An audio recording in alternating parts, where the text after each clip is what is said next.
Episode 20 with Timothy Lawson. Hey, this is John Lee Dumas of EO Fire, and you're listening to Men of Abundance with Wally Carmichael. You must be prepared to ignite.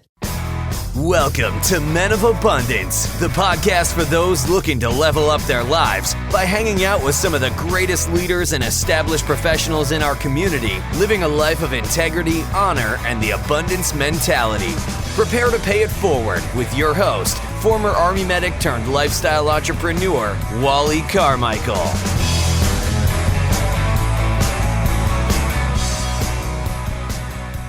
What's up, Men of Abundance? We are back for another Pay It Forward Friday, and today we're talking with Timothy Lawson. He's going to talk about his story about why he joined the Marines and what he was looking for to do that, and then he gets into his podcast. This man manages 3 podcasts.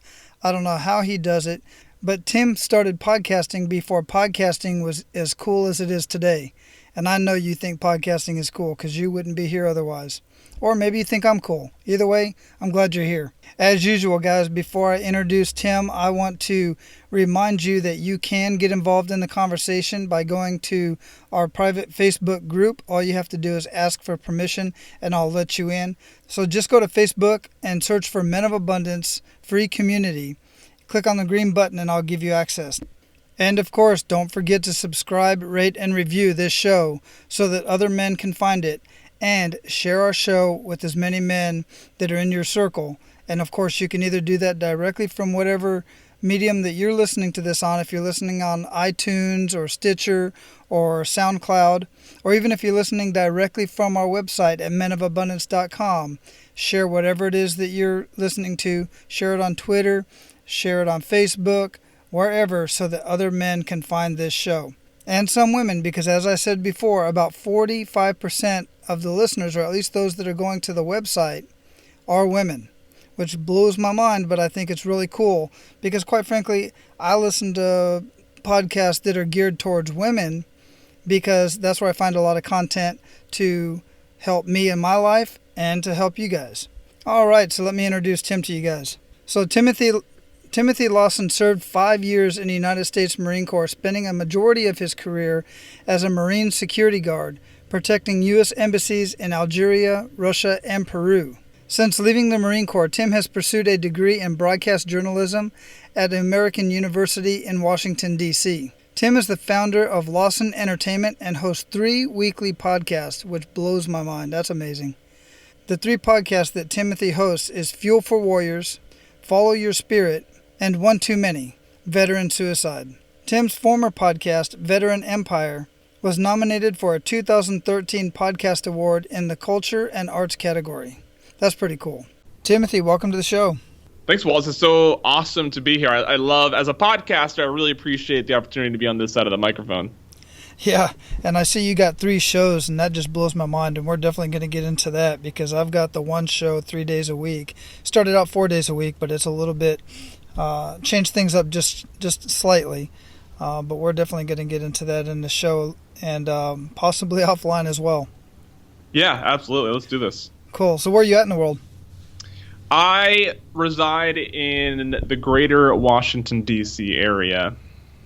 Very busy place. It is. And I finally, I left home at 19, 20. So I left home at 18, left the Great Northwest at 20, and was moving around every 12 to 18 months after that, up until about 4 years ago when I settled down here in D.C. And so this is the longest that I've lived anywhere in, 12 years. So it's finally a home. It's nice.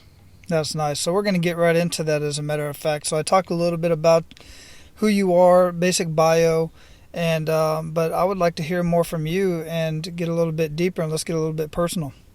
Yeah, let's do it.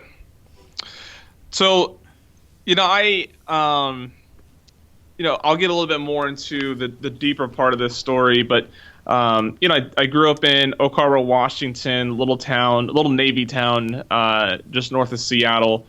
Had a pretty, I don't know, I guess most people would consider their childhood normal as long as you were a kid and played, but I really do think I had a pretty normal childhood. Two parents, both working. I was a single child. I had good friends. I played Nintendo. And then high school was rough. School really wasn't my deal. So when I got out of when I graduated from high school, college, anything really wasn't in my mind. Got a job. It was a family-owned business, so I knew that there was a ceiling on where I could go. And so following that, I joined the Marine Corps. And that's really when my life took off, and became a Marine security guard, guarding embassies across the world. Algeria, Russia, Peru were my 3 main posts. Got out, fell on my face like many veterans do when they transition. Thought I was prepared. I was less prepared than I thought I was. Spent a year in Sacramento, moved out to D.C. I was just sort of getting into podcasting then. As when I made that move, I had 2 shows that I was doing, and I think a third that I was starting up, and started attending American University for broadcast journalism, and that was the perfect pairing of being a podcaster on my own time while studying journalism at school, and thankfully the government footed the bill with the GI Bill, and just graduated. This past April, started the daytime job at the Department of Veteran Affairs, and I continue 2 podcasts, a third that I like to say I'm still doing, but I'm not consistent with it, and so I'll give my credit for a third, but maybe it's 2.5. Oh, wow. Yeah, that's one heck of a story. So what made you go into the Marines? So this is... this gets into your kick in the gut moment, if you will. I was really thinking about this, the kick in the gut moment, and then your enough is enough moment. And I was trying to find a moment in my life where those 2 things were correlated, right? Where there was a kick in the gut moment and then enough is enough, and how those things sort of work together. And so many parts of my life, I mean, I've hit some lows before. People that are familiar with my story would know that I have a past of suicidal behavior, and that I've been able to pull myself out of that. But even that didn't really come with like an enough is enough moment. It was just sort of this slow process into emotional health. But if I go way back to when I was a senior in high school, I was diagnosed with Hodgkin's lymphoma, which is a type of cancer. And I woke up one morning and there was a golf ball sized tumor that sort of came up from underneath my collarbone and was just sort of sitting there on my neck. And I was like, what is that? And I was touching it. It felt weird. And I looked and realized that's not on the other side. So I ran to my mom and I was like, look, I got this problem. And of course, mom goes into mom mode. Oh, it's fine. It's fine. It's probably just a cyst or something. Whatever. We'll get it taken care of. For some reason, something about my gut intuition told me that it was wrong. That something was like wrong. You went through the steps of diagnosis with the ultrasound, the biopsy, stuff like that, and then they discovered it was cancer. And they took it out of me, and this is all through my senior year of high school, and I was already behind. I wasn't even sure. Going into that school year, I had a lot of catching up to do, and now I had this to deal with as well. Chemotherapy, radiation, the whole 9 yards. Fortunately, Hodgkin's lymphoma in young males had a 95% success rate of going in the remission. So it was pretty. I mean, as far as cancer is considered, it was smooth sailing. Graduated from high school and was put in remission sort of in the same month. And, so, if I were to consider that sort of, not really a kick in the gut moment, but definitely like a story, like, I knew that it was going to be rough, that it was going to take a lot of physical and mental determination to overcome what had been dealt to me. Fortunately, the support system in my life was really great. My mom's church helped out a lot. The school was really understanding. My friends supported me the best that they could. But then, I graduated high school. I defeated cancer, and that was it. The goal was defeat cancer and graduate high school, and those things sort of happened both at the same time. And I hadn't considered what would happen after that. And a year goes by of sort of working jobs I don't like, and then I got a job with a friend of the family's at a greenhouse that went really well. I was 19 years old and given a lot of responsibility, and the owner of the business was really impressed. But it was a family-owned business, and I knew that it wasn't. That I could only go so far in that company, and I was starting to get that itch. Like I needed something, and to sort of label this as the enough is enough moment, I realized that like defeating cancer can't be the coolest thing that I've done in my life, right? Like I can't ride the coattails of that success. I need more cool stories than that.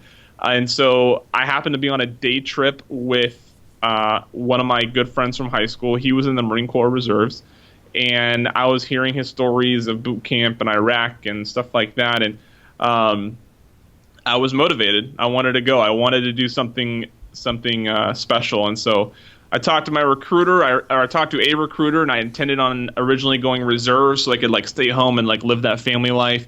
Something really didn't work out with getting the job that I wanted in a reserve unit. And I was like, F it. Let's just sign me up, active duty. I'm doing this. And it was probably one of the best decisions. Top 5 life decisions I've made was joining the United States Marine Corps, because from there I got to do amazing things. Well, in the military, and then of course post military has been the government and society treats their veterans well, and it's been a nice transition regardless how rough it was at the beginning.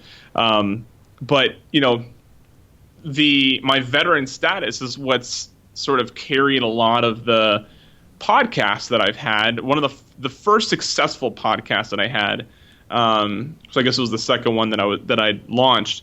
It was for a company called Veteran Empire, and I just interviewed creative and interesting veterans that had just transitioned out of the military. And I did 100 episodes of that. We got nominated for an award at the Podcast Awards. I lost to This American Life, which I guess I really can't be too mad at. And that made me realize how powerful digital media was. And, I was podcasting before it was cool to be podcasting. There was no Podcaster's Paradise. John Lee Dumas hadn't started his podcast yet. It was still a time where you had to explain to someone what a podcast was. Now you still have to explain to some people how to listen to a podcast if they're really unaware, but back then people had no idea what I was talking about, and it was cool to sort of be a part of a community and industry that was just starting to get popular. And then 5 failed podcasts and 3 successful ones later, here I am with Fuelful Warriors, Follow Your Spirit, and then the One Too Many Veteran Suicide Project. Yeah, and all great podcasts. I have kind of listened to a couple of them, and not entirely gotten really deep into them. There's a couple other podcasts, military-based, that I listen to, Veteran Entrepreneur and Veteran Resources, I've found, and I recommend that one to a lot of my veteran friends as well. Sure. Having been in the military as long as I was, and I still work I work at Triple Army Medical Center as a DoD civilian as well as GS civilian, and I just found so many resources from that. And then when I found your information on Podcaster's Paradise, I just more resources for veterans. There's just so much stuff out there, and I like that you said that our government and certain states really do take care of veterans, and that's absolutely true. A lot of veterans are kind of it's in the media a lot that we're not very well taken care of, and I think, it's just like anything else. They're always going to spin the bad side of everything, but we do have quite a few benefits, and we do have many organizations and programs out there for veterans, and for good reason. Yeah, absolutely. I do digital media for VA, for the Department of Veteran Affairs, and there is no organization that does more for veterans that receives nothing but bad press. It blows my mind how determined we are to ruin that organization regardless of their efforts. I totally agree. There are a few bad apples. I personally have not run into any in the VA that I've gone to. My dad was a veteran. He many years ago, he had to have surgery. He had some varicose veins with his legs and stuff like that. There's no way we would have been able to just walk in the hospital, let alone pay for the surgery he had. And the VA took care of it because he was a veteran. So let's talk a little bit about your podcast. I've listened to a little bit of it, but let's tell Men of Abundance what you're doing there. We'll start with the One Too Many Veteran Suicide podcast I do. I think I've been doing it since 2014. The past 6 months, there's only been a couple episodes out because I've been trying to refocus and pivot that.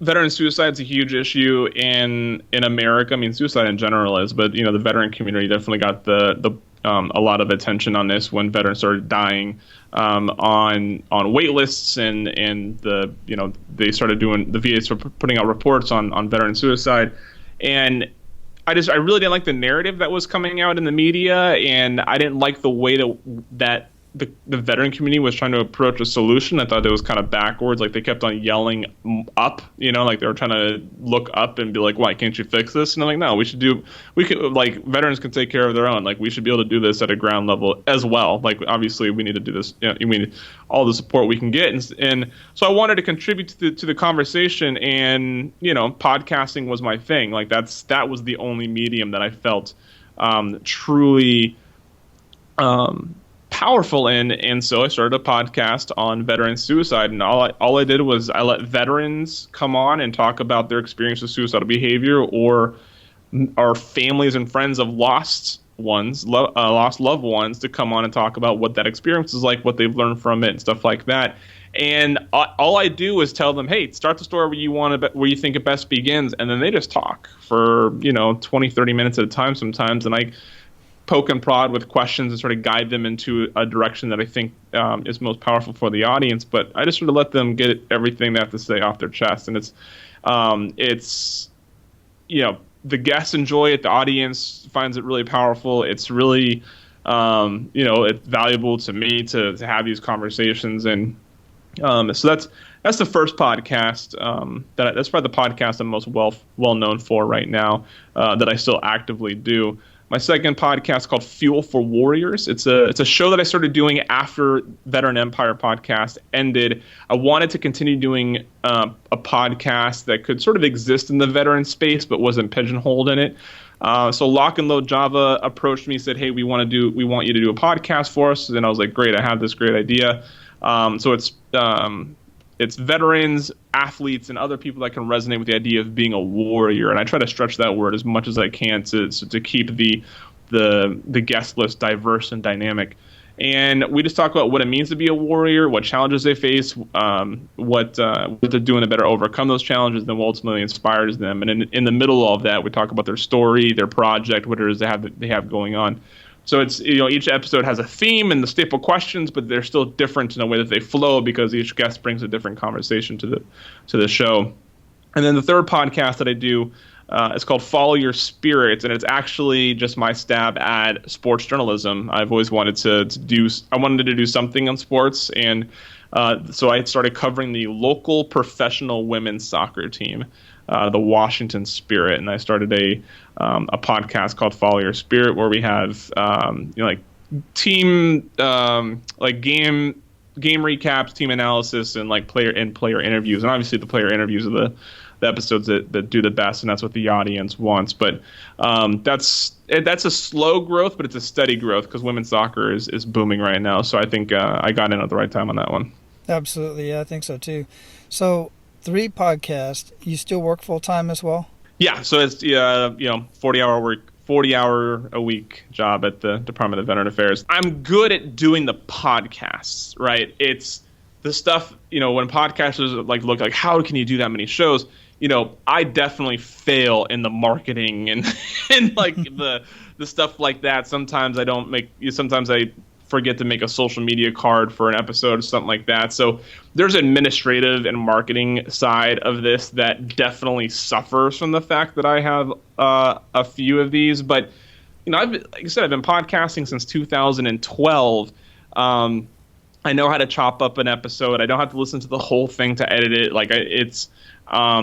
I'm much quicker than I used to be, and it's the routine of recording, editing, and publishing a podcast is second nature to me. So it's much easier for me to do. When I was I'll admit it's a lot harder now than it was when I was in college, because it was easier to schedule around classes than it is to schedule around a full-time job. Mm-hmm. And, then I could record 2-3 episodes or interviews in a day, be set for a couple weeks. Now, because I have such little time between work and, finishing going to bed, I don't want, my fiance to sit over there while I'm recording 4 episodes. So I usually only get 1, maybe 2 interviews in a night if I do, and I try not to do that on back-to-back days. So it's challenging to say the least, and I've had to shed some, like when I was in college, I had Tim and Brandon's Bromantic Comedy that me and one of my friends were doing. I had Mighty Marston House, which was that only lasted about 12 episodes. It was getting a lot of steam, and I'm so sad that I had to let it go. But when I was transitioning from school to a full-time job, it was clearly the one that I wasn't going to be able to sustain. But it was a hip-hop focused show. I had MCs come on the podcast and talk about their music and how they got into the culture and stuff like that. And so one thing that I'm really proud of myself is I'm not afraid to take initiative on something, and I'm not afraid to just do something and then not finish it, it's a hard thing to learn. It's hard to simultaneously be someone who's willing to take initiative on something and follow through with it while still being okay with taking initiative and realizing it's not working and give it up. Yeah, that is very, very powerful for an entrepreneur, because most entrepreneurs and people that start certain things, they just don't know when to quit. They don't realize it's just not working out, or that's just not your genre. And that is definitely powerful for you to be able to do that. I will say, as a seasoned podcaster, I'm starting to lose interest, because podcasting has turned into the new blog. Everybody can just start one. Everybody's just doing one. In the business, I just feel like I see the same podcast over and over and over and over, and everybody's taking the John Lee Dumas model, or the Ravencraft model, or the Tim Ferriss model, the James Altucher model. Like they're looking at a podcast that they like, and they're trying to mimic it, and they just give it a different name, and they're trying to get the same guests for the same reasons, answering the same questions. And that's fine, but like there needs to be something unique about it. And what it's doing is saturating the podcast space, and it's making it more difficult for users to find the right podcast that's going to fit their niche and going to fit their listening style. And with everybody going after the same, this is me just venting about podcasting, I apologize, but the one thing that got annoying probably about 1.5 years, 2 years ago, was everybody was having the same set of guests. Everybody was shooting for the same set of guests. John Lee Dumas, James Altucher, like a handful of like huge either podcasters, entrepreneurs, business people, and stuff, which is great, right? That it's name recognition. You want that sort of social proof, but they were asking them the same questions. Like I remember I listened to 5 John Lee Dumas episodes that are different shows that he was on, and people like weren't asking him different questions. And it's like, if anybody's, I know it's maybe different for your audience, but if your audience is into John Lee Dumas, there's a chance that they know that like they've heard him say. And John, I'm just using him as an example because you and I are both familiar with him. But right. That's the case for like hundreds of guests now. And I think that what I like unique flows like yours, Wallace. I like that you have 2 strong starting points on the kick in the gut, enough is enough, and then it really opens up for anything, right? Like, I don't know if what I'm doing right now is anything that you had intended for this interview, but I just sort of took it and ran with it, right? And that's what you want your guests to be able to do. You want your guests to be able to take a couple prompts and just take it and just bring it somewhere interesting. And I think podcasting, I think too many people are looking for the perfect model, and they're not just creating their own. And it should be a blend of both. You should know what works, but then make it unique to your own. Absolutely. I agree with a lot of what you're saying, and I appreciate you pointing that out and recognizing that, because that's exactly where I've been going. When I first started the podcast, of course, going through Podcaster's Paradise with John Lee Dumas, that was the model I looked at. But then I've looked at so many other things, like Tim Ferriss. He has more of Tim Ferriss and Lewis Howes, they have more of a conversation. And now Tim Ferriss's shows are super long. But super long. Yeah, super long. But he's got like his interviews with, like, my favorite so far is with like Larry King was an amazing interview, and with what is his name? Mike Rowe, another one, but super long.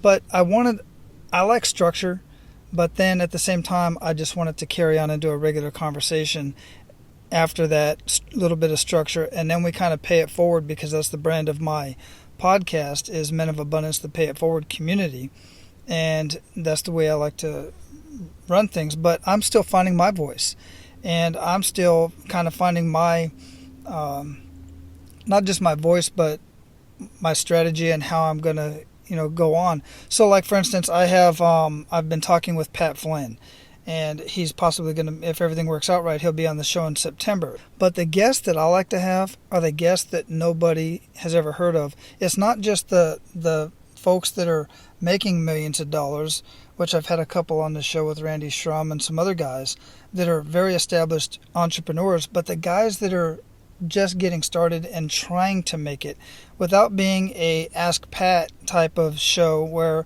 I'm going to try to help you build your business.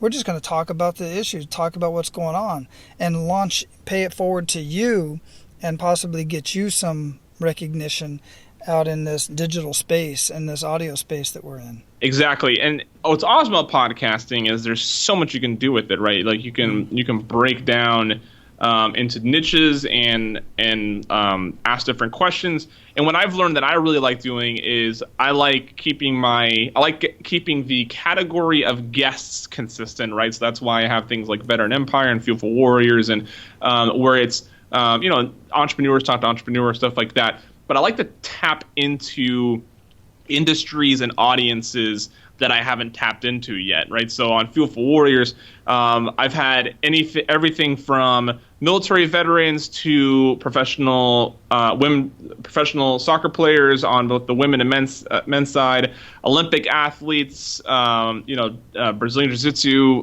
fighters, UFC fighters, and I try to tap into new sports and new branches and new industries and new areas. And I even brought in someone who a part of the Standard Nerds, and talking about what it means to be a warrior from like a fantasy fiction point of view, and like bringing that in, and just trying to, while staying within this bubble that I've created, trying to push that where I can and bring in segments of different audiences. And I think that the consistency of the questions and who may or may not be on the show is good, but it's also nice to sort of see that I'm not keeping it a tight circle, Yeah.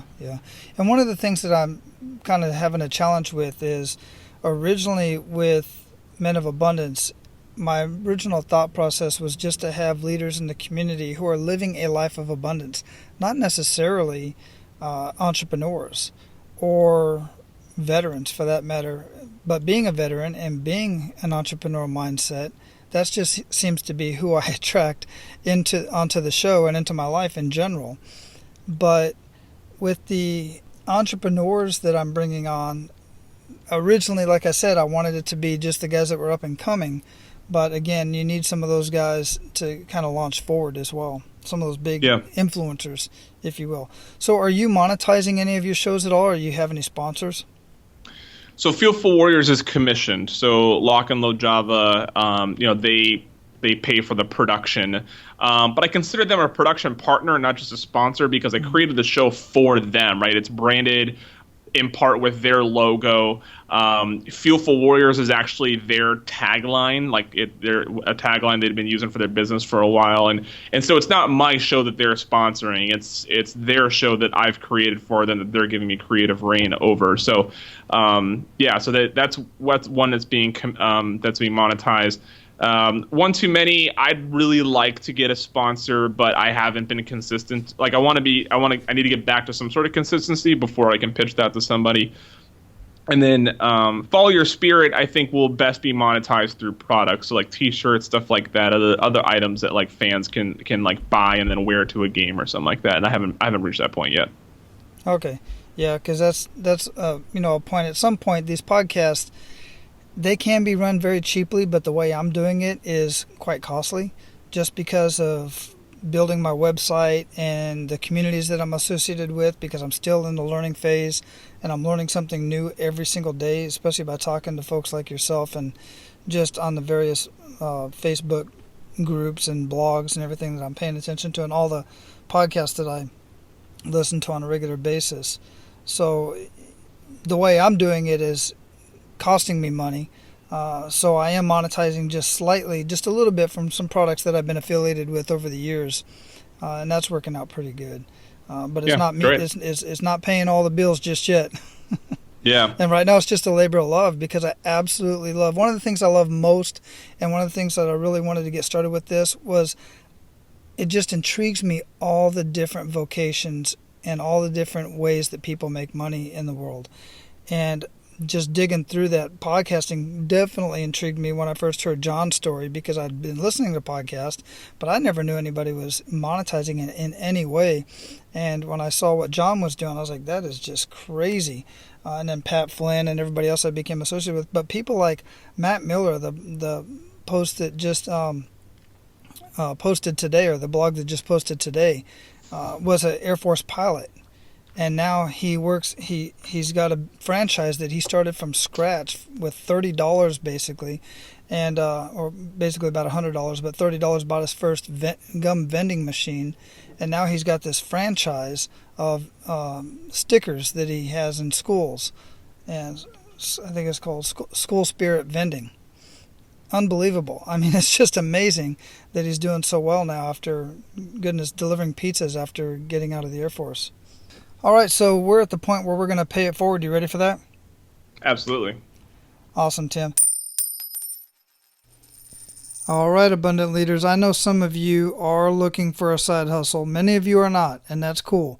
But I always recommend some sort of a side hustle, some way to make a little bit of extra income, or a lot of extra income, depending on what you want to do and how much time you have to put into something.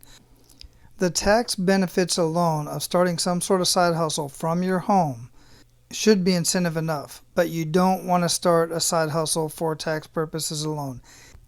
The perfect business, in my opinion, is one that solves a problem and fills a need and makes you a profit at the same time, something you will enjoy doing. Now, many people that I talk to, just like many of the guests that I've had on this show, end up doing something they had no idea they would enjoy doing. And why is that? It's because they tested the waters. They did something out of the norm, and they realized, this is amazing. I never knew this opportunity was here. I'm going to follow through with this, and I'm going to find out more about it, and I'm going to learn this and master this. So I'm going to give you something that you can look at, and seriously, for a very limited time, only a couple more weeks, you will be able to get an inside look absolutely free at this brand new technology company. Now, it is a technology company. It is in the technology industry and in the travel industry, but you do not have to be technically inclined to participate and to partner with this company. So you can take it for a test drive, and the way that you can do that is to either go to the show notes of this episode or go to menofabundance.com, click on the resources tab, scroll down to side hustle, and click on the Hodo logo. That sounds funny. Click on that logo. It's going to take you to a 2.5-minute video. Watch that video and then join so that you can see if this side hustle is what you've been looking for. Now, let's get back to the show. So, give Men of Abundance 1 to 3 actionable steps that they can take today. And this can be on anything in related to, not a whole lot of podcasters on here, and not everybody's military, but something that you've learned throughout your experience of either your personal life or your podcasting. Yeah, so first thing, take control of your time. Nothing is more liberating than taking control of your time. Not time management. Don't learn how to manage it. Take control of it. Say no to more things. Guard the time that you have.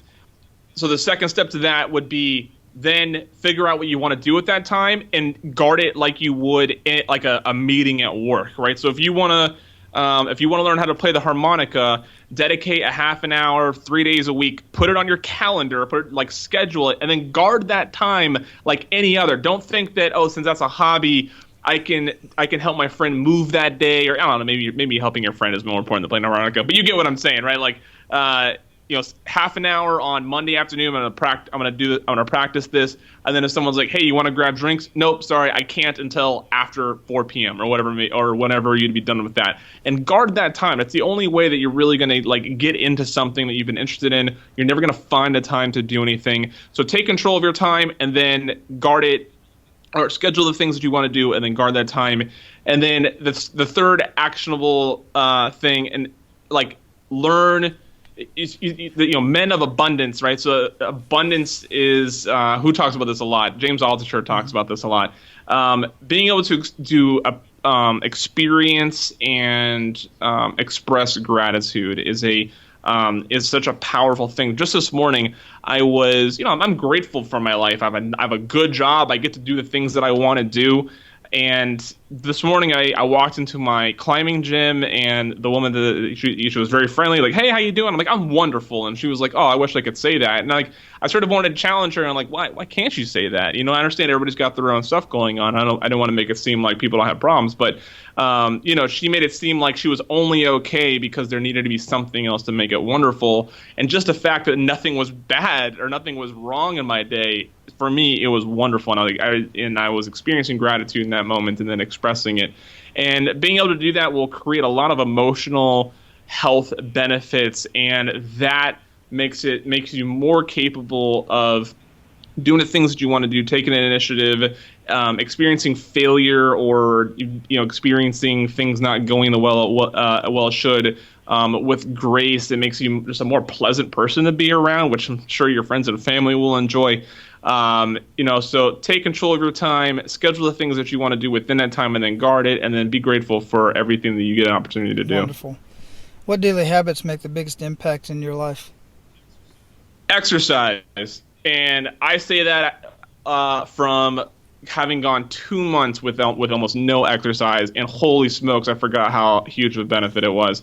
I was exercising on a regular basis, I would say, for the few years coming out of the military. Of course, it was when I got out, I was like still motivated, like, oh, I'm gonna run, and then I was like, why am I running? I don't like running. And so then that turned into like gym and hiking, and then when I started my new job, my daily routine got disrupted so much. Even though it was like a consistent schedule, it disrupted it, and I just wasn't finding the right time. I wasn't finding the right time to do the activities I wanted to do, and I wasn't motivated to do the other things I didn't want to do, like run. And I sort of was sludging through, and just over the past couple of weeks, I've gotten back into fitness. I've been a little bit more cardio at the gym. I go rock climbing now since a new gym just opened up, and the daily habit of doing some sort of exercise, fitness, even like just doing like 20 minutes of yoga, it refreshes the brain. It makes me wittier. It makes me more thoughtful. It gives me more energy. And this is like the great paradox of exercise, right? If you don't use the energy to exercise, you actually are robbing yourself of more energy. So, got to put exercise in your daily habit. Absolutely. I'd completely agree with that one. And that is definitely a habit that is repeated over and over again on this show. And since I've started this podcast, my routine has been messed up, and I have not been working out consistently. And when I don't work out for if I go 2 weeks, I'm just done. I feel the pain from the moment I wake up in my lower back. I feel the pain in all my joints, but as long as I'm moving and being active and doing something on a regular basis, then much of that aches and pains goes away. And so many people are living with these aches and pains and just thinking that's normal. And it is normal for people who are sedentary. Here's a daily habit that I'll admit that I'm struggling with. Too often when we talk about daily habits, we talk about the ones that we're doing really well. And here's a daily habit that I'm trying to implement better, and it's something that I've known about for years and still have not committed to it. I go up and down with it. Is the night before determining what needs to happen the next day. So planning my day the night before. I'm okay with that, like setting out my clothes, thinking about what I have to do. But then the next morning, starting the day, like as soon as I'm getting to work, doing the most important thing first. And that has been such the that has been the biggest hurdle for me to get over. Some weeks I'm good on it, or I shouldn't say some weeks. Some days I'm good at it. Most months I'm not good at it. But it's something that if you can, in the morning, go through your morning routine, prepare for your day. If you can avoid email and social media and get onto the first important thing of your day, that thing where, and this is from Tim Ferriss's book, if you can knock out that one thing that would make you feel satisfied of your day's work, if you can do that before lunch, you've just won the day. And it is, like anybody else, I want to do the easy stuff first. I want to see if there's anything I can quickly knock out of my email. I want to think a little bit more about that important project and not just sit down and start banging it out. And there's tons of excuses to not just start doing it. And before you know it, 3 days go by and you haven't even started it. First thing in the morning, at least before you start getting into the social media and email routine, start working and complete that number one thing on your list. Yeah, you and I are on the same track with that. One of the things I've been trying to do is journal. I do my gratitude, and what I've been trying to do is incorporate my gratitude along with my journaling and just writing down. Now, I am good like you. The night before, I lay out my clothes. I look at my calendar. Who do I have an interview in the morning? If so, what time? Blah, blah, blah, all that type of stuff. And if I get up and I open up my phone or I open up my computer, the rest of the morning is shot. It's just done. It's shot! Yeah. Ugh, it gets me every time. It's like candy corn. Where you're like, I don't want that. And then you eat one. And you're like, why did I do that? I know I didn't want it, but now I want to have 50 more of them. And you're told your day is shot. It's so true. I wake up I know I shouldn't look at my phone, but I'm going to check Twitter real quick. Forget about it. Because, you have the notifications. I shut off my Facebook notifications, but I still have, the podcast that just launched that day. Maybe a text message came in or something like that. And it's kind of hard for me because I use my phone as a light, so I don't wake anybody up early in the morning because I'm up at 4:30. So I just have to look at it. But if I open it, forget about it. It's done. Because then I say, I got to respond to that. And then I got to go to the computer. And then next thing I know, I see all the Facebook numbers that are up there, 13 notifications or whatever. I'm like, ooh, what's that? My brain just can't shut that off once I open it up. So here's how I've avoided that. One, I took Facebook off my phone. That was it. Took the Facebook off. And I had to do that a couple times before I committed to it. Then I use Buffer, which is a social media scheduling tool.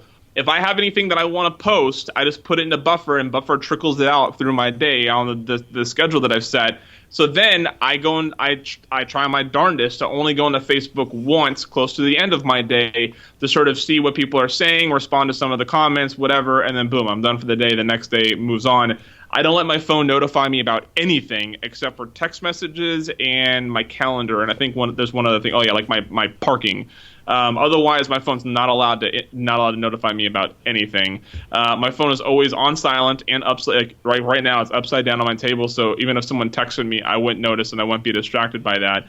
And it's just these little things that make it easier to get through a task without being distracted. And if I hear a quote that I want to share, I just go in a Buffer, I put in a Buffer, and that's it. I don't have to go to Twitter or Facebook to put it in there.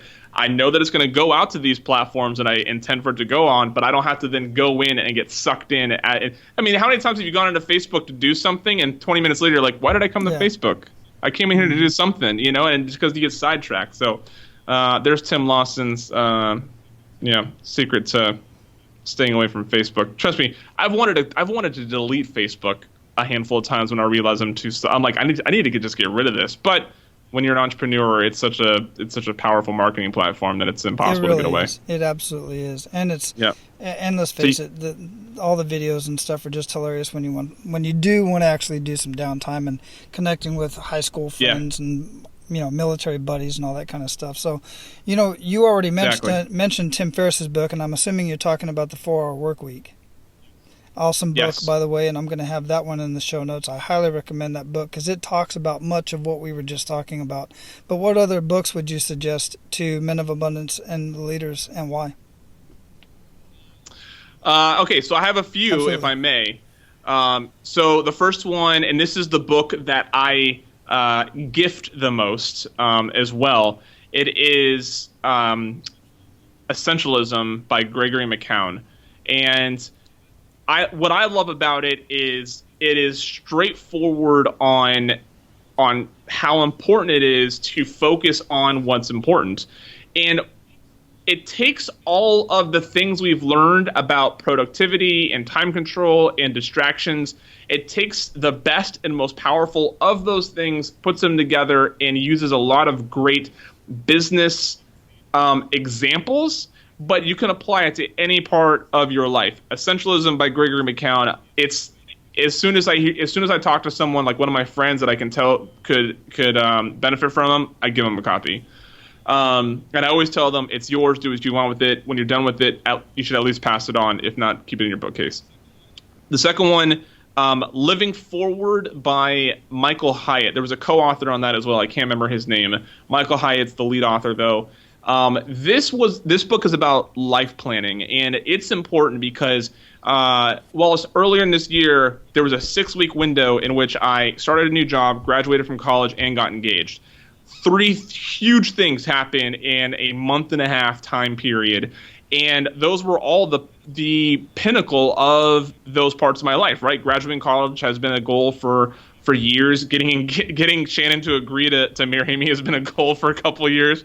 And then, starting a new job is obviously something any college graduate or soon-to-be graduate's thinking about. All those things happened.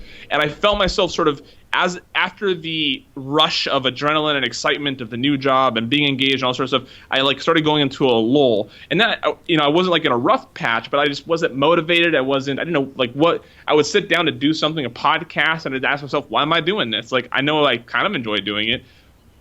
I just happened to pick up Living Forward from the library that same week that I was realizing this, and it reminded me how important it is to continue planning for life, to reevaluate your life, see where it is, admit how it's strong, where it's not, what's important, stuff like that, and then how to commit to taking steps that are going to bring you from where you are to where you want to be. It's so simple. I'm even overcomplicating it in that description, but for anybody who could just use a little bit of a reality check / life planning, it's a quick read. It takes a day to do the exercise, and it's super useful. And then lastly, I can't pronounce Paulo Coelho, I think is the author's name, but the book is called The Alchemist, and it's a fiction book. But it's sort of, I'm not even really going to try to, I'm not going to really spoil what it is or what happens, but it's about a journey of a young man, and it's got some life lessons in it, and it's got some really great metaphors. It's another quick read. I think I read this mostly on a 2.5-hour flight, and I think I read almost the entire book. So, yeah, those, and then of course the 4-Hour Work Week is the first 3 chapters of the 4-Hour Work Week. I believe will be timeless until traditional employment is completely wiped out. Agreed. And The Alchemist is absolutely a great book, and even for myself, who is a slow reader, that book will pull you in because the storyline is just very intriguing. It's very easy to read, and it's you're going to love the story, and it's definitely going to help you out in what we're talking about today, for sure. So that's it. Those are my books. So at the end of Men of Abundance's 12-month anniversary, we are going to pay it forward, and we're going to be giving a portion of any of our revenue to various charities. And what I do is I allow my guests, and now from this point on, what I've decided to do, because I talk to so many people 3 shows a week, I'm going to pay it forward on Friday, and you're going to be a Friday show. So our Friday guest will be Pay It Forward Friday, and I'm giving you the opportunity to mention a charity that you would like for Men of Abundance to give to on our 12-month anniversary. Team Rubicon. Team Rubicon is a disaster relief organization that was founded by a couple of Marines, and they pretty much gather up a bunch of volunteers, primarily military veterans, former first responders, stuff like that, and they deploy them in areas that have suffered hurricanes and tornadoes and flooding and other really bad disasters that can really cripple a community. And they just go in there, they take control, they work with the local government, and they get stuff done, right? Because that's what people of that demographic know best. And it's a great organization because not only is providing disaster relief a huge part of the global society helping each other, but it's giving veterans that struggle with purpose coming out of the military. It gives them a new purpose. It gives them a new sense of service. So not only is it benefiting the local communities that are getting the help from Team Rubicon, but it's giving the veterans and the other personnel that volunteer for Team Rubicon a way to find new fulfillment and a new sense of purpose. I have not heard of that one, but I will definitely look that up. So I will have all of that, and I didn't mention I'll have the books listed in the show notes of this episode. I'll have the charity listed there as well, and that will be at menofabundance.com/020, or you can just search Timothy in the search bar, and that will pop right up. So I have one more question for you, Tim. Are you ready for it? All right. Let's do it. What does living a life of abundance mean to you? It means living a life that is motivated by passion, freedom, liberty, and just general enjoyment, right? Like I think something that the entrepreneurial community has done is it's sort of, especially this solopreneur community, it's made it seem like traditional employment is like some sort of imprisonment, or that you can't really enjoy it, and that you should always be looking for something to sort of do on your own. But if you're in a life that you enjoy, if you're at a job that fulfills you, if you're not at a job that fulfills you, but you have life outside of that really that you can be grateful for and that you're really passionate about, whether it be a hobby or family or whatnot, I mean, you feel like you're living a life of abundance. You should always be looking to gain and preserve resources of all kinds. You should always be interacting with people. A gentleman gave a really powerful speech at an SP award not too long ago, and his parting advice was every day you should find a moment that makes you laugh, find a moment that pushes you to tears, and find a moment that takes your breath away, or something like that. I should really memorize this so I can better pitch it the next time it comes up. Not every day is going to be an epiphany. Not every day is going to be, groundbreaking. Some days are going to seem monotonous and mundane. But as long as it all exists in a life that you are passionate about, that you feel motivated, that you feel inspired and challenged and supported, if you can find a part of that in every day of your life, you're living a life of abundance. So leave us with a parting piece of guidance. You've already left us with quite a bit of information. This was a good conversation. But leave us with a parting piece of guidance in any way that we can reach you, and I will certainly have your podcast in the show notes as well. Great. I can be reached probably best on Twitter at TimLawson21, or if you want to email me, Lawson@LawsonEntertainment.com. I think my parting piece of guidance is, I got the job at VA because of not because that I came out of school with this degree, but because of everything I did while I was in school, the podcasting, I did a TED Talk, I did a couple of videos, I did all these other sort of things, because that's what I wanted to do, and I didn't wait for anybody's permission to do that. I didn't wait for anybody to say, hey, we want you to do this for us. I just decided I want to do this. I want to do this eventually to get paid. I just started doing it the best that I can. Now, if you're trying to get into rocket science, that's a little more difficult to sort of just do on your own, right? You can't, maybe you can just set up a lab behind your house. But the point being, don't wait for people's permission to do something. If you want to do something, just take the initiative and do it. Try it and try it again. Pivot, find new ways, and continue to collaborate with other people and show them, look, I'm doing this and I'm good at doing it. And you will most likely find, where you want to be and somewhere where you can really thrive. Excellent. Do not wait for permission. I love that. Absolutely love it. Tim, it's been a wonderful conversation. I truly appreciate your time, and I look forward to getting to know you a little bit more and possibly having you back on the show at some point. Yeah, absolutely, Wallace. I would love it. This was, like I said, it's always nice to be on this side of the microphone, and I feel like every time I'm on a new show, I have new things to say, so it's nice Wonderful. to do. Awesome, brother. Take care, man. Yeah, you too. All right, Men of Abundance, that's all I have for you today. That was another amazing conversation with a great guy doing wonderful things in our community. He's doing great things for veterans and people in general, and I truly appreciate that. What are you guys doing? What are you doing out there that is good for your community? How are you being abundant in your community by tithing in either your time, talents, or treasures?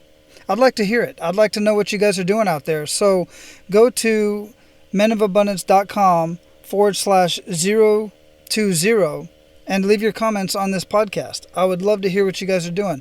Either leave comments there or go find this episode on our private Facebook group in our community. That's where I'd really like to have the conversation, because it's easier to communicate on Facebook. So if you go to Facebook, like I said in the beginning, and search Men of Abundance Free Community, and you can find this episode and you can make your comments in there, or just comment on the page itself about what it is you do in your community. You know what? I'm going to go to the Facebook group and I'm going to post that question in the Facebook group. And I would love it if you guys would go there and either click like on it so you can follow the conversation, or leave a comment and tell us what it is that you are doing. And if you're doing something in your community, I would love to have you on the show and talk about that. That would be amazing. Other people would love to hear what it is that you're doing so they can get ideas of what they can do in their community. All right, guys, go out and live your life of abundance, and don't forget to pay it forward. Take care, guys. That's all for today, Abundance Leaders. For more about our guests and the powerful information we shared with you today, be sure to sign up for our mailing list at menofabundance.com. We appreciate your time and look forward to hanging out with you on our next episode. So until then, be sure to pay it forward and live your life of abundance.